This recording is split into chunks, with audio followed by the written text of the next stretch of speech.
Elizabeth Browning was born in England in 1806. She received no formal education.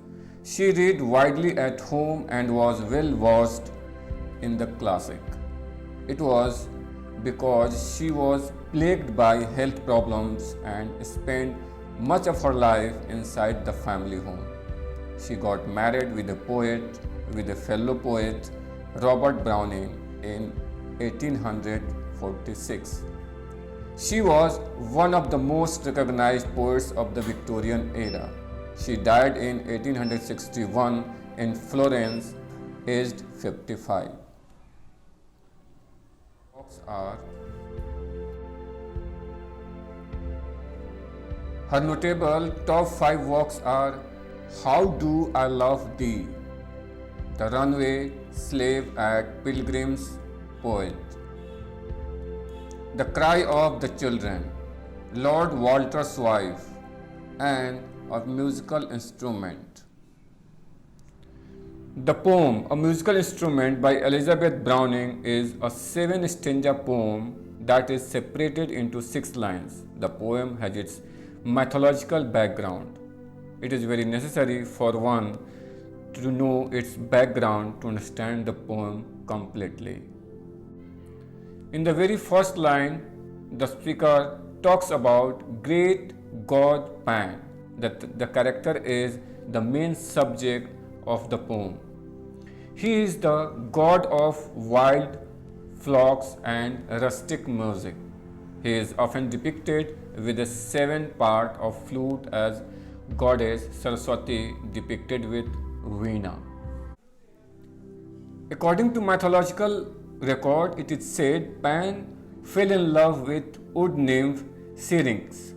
She tried to escape his advances, and in order to save her from him, her sister transformed her into a reed.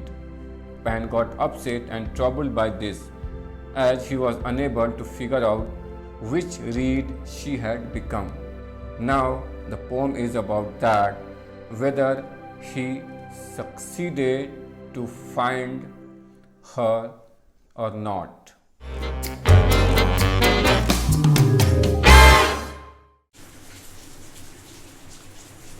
What was he doing, the great god Pan, down in the reeds by the river, spreading ruin and scattering ban, splashing and paddling with hoops of a goat, and breaking the golden lilies afloat with the dragonfly on the river? Pan is a god of rustic music, shepherds, and flocks. Like Hindu mythology, there are so many gods for many things. So here, according to Greek mythology, Pan is a god of music and rustic music and shepherds. A reed is a tall plant like grass that grows in or near water. A scattering, throwing things in different directions over a wide area. Ban, prohibition, something which is not allowed officially or legally. A splashing, making fall liquid noisily. Paddling, moving the hands or feet about in shallow water. Hoof is the head part of the foot of an animal. In the first stanza, this is the first stanza of the poem. Here, in the first stanza, the speaker is observing, watching, and wondering over the actions of the great god Pan. The question is, who is God Pan? I have already explained you that who is Pan. Pan is a god. It is the name of a god according to Greek mythology. It is not found in Indian mythology or Hindu mythology. It is found in Greek mythology, and he is known as the god of rustic music, shepherds, and flocks of sheep in Greek mythology. According to the mythological story, it is the reed into which Syrinx, Syrinx is a woman whom he loves, and Syrinx is a wood nymph. Syrinx, the wood nymph, was transformed. He is seeking. In fact, Syrinx, he was searching for Syrinx, who had he had lost her. Means Syrinx was missing, and that's why the Pan god was searching into the reeds by the river. The speaker doesn't know the context, the mythological story. He is only able at this point to watch, to observe what is happening, what is going on, what is occurring. The god Pan is desperate and wild in searching the woman whom he loves. Means he is very desperate for Syrinx. Being desperate for her, he ruined the reeds and scattered Pan. In other words, we can say that the god Pan cursed. He was very upset and outraged, very angry by the transformation of the Syrinx, and he was determined to find out which reed she had become. Browning the poet conforms to the traditional image of Pan. The god Pan is usually depicted with the hooves of a goat.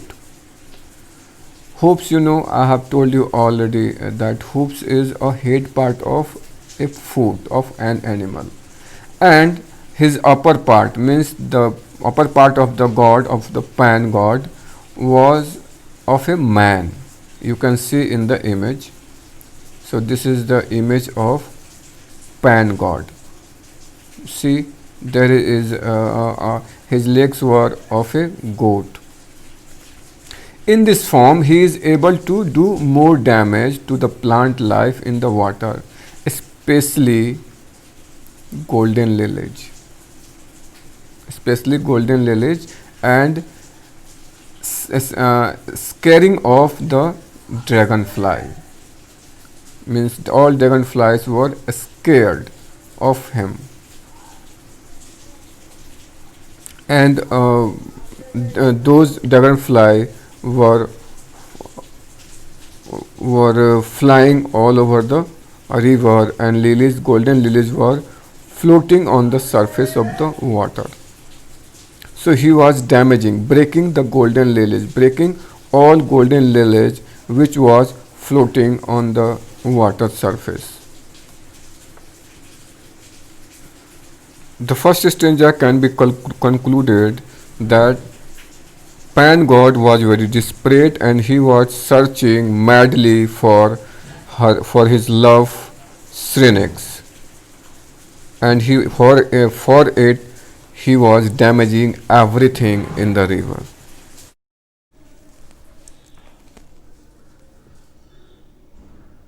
He tore out a reed, the great god Pan, from the deep cool bed of the river. The limpid water turbidly ran, and the broken lilies a dying lay, and the dragonfly had fled away, ere he brought it out of the river. In this second stanza, there are some difficult words. Limpid means clear, turbidly, muddy, dense, cloudy, or means before. In this second stanza, the story advances further. Here, the speaker saw the great god Pan tearing out a reed from the deep, cool bed of the river. In fact, he was disrupting the peace of ecosystem in a very wild way, in a very violent way. In the original story, it means he tried to assault his woman Syrinx, the woman he loves. The water of river was clear and was thick and was flowing with heavy current, but It was unable to do anything to stop the god from taking what he wanted. Around the feet of the god there were broken lilies following on the surface of the water. Now they were dying. He destroyed them in his wild and violent search for the reed he wanted. Finally, after damaging a lot, he managed to pull out a reed, a single reed, from the water. He brought it from from the safely of the deep cool bed into his own ill-meaning hand, because those that reed was safe in that water, but now it is in his hand, and obviously he will destroy it. So this is the meaning of the second stanza. Now proceed to third stanza.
High on the shore stayed the great god Pan, while turbidly flowed the river, and hacked and hewed as a great god can, with his heart bleak still at the patient reed, till there was not a sign of a leaf, indeed, to prove it fresh from the water.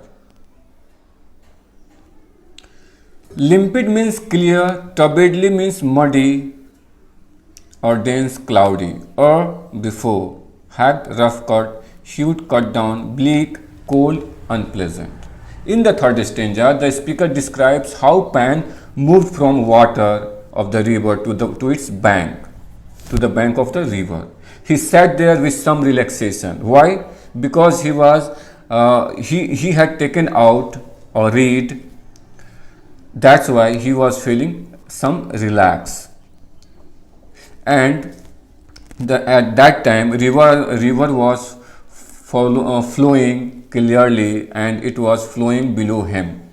It was now cloudy, and he's splashing, splashing, पानी उड़ाना, splashing and searching had completed with clearing the surface of water from lilies. And as it was told in the second stanza, you know it very well. In the second stanza, I have told you that he had damaged all lilies and cleared all lilies from the river, means not from whole the river, around from his own place where he was standing, from that place. The god, having got back that which he was so desperate for, was now cutting and chopping it. Chopping it means chopping a reed. He was trying to make something with his knife, and he was chopping and cutting that reed with his knife, and he cut off all the leaves from its edges to make it a simpler shape. Right here is the great hard bleak steel. Here is the knife. Here is describing about the knife. To knife, the speaker says that the hard bleak steel. So this is he is talking about the knife. Now no longer looked like it had come from the river at all. Now the shape of the reed had been changed, and it was not means it seemed that reed had not taken from the river, from the water, even less that it is fresh, even it looked a little bit old, not fresh. As expected, the god had transformed through his will alone the reed that he thought or believed was once Shrinix. Why he taken out that reed? Because do remember, he was searching for a reed, for a specific reed, because his beloved Shrinix had been transformed into a reed, but he had no idea about that which reed she had been transformed into. If he could not have, means he thought that if he could not have her as a woman, means Shrinix as a woman, he would have her now as a reed. So he was trying to satisfy himself that if Shrinix is not with him as a woman, he would take him, he would have her as a reed, in the form of a reed. That's why he taken out the reed. Now in the next part, means in the second part, we would know about what happened next, what happened to the Shrinix and what happened to the Pan god. So watch my next video for the completion of the story. It is very interesting story. Till then, have a good day.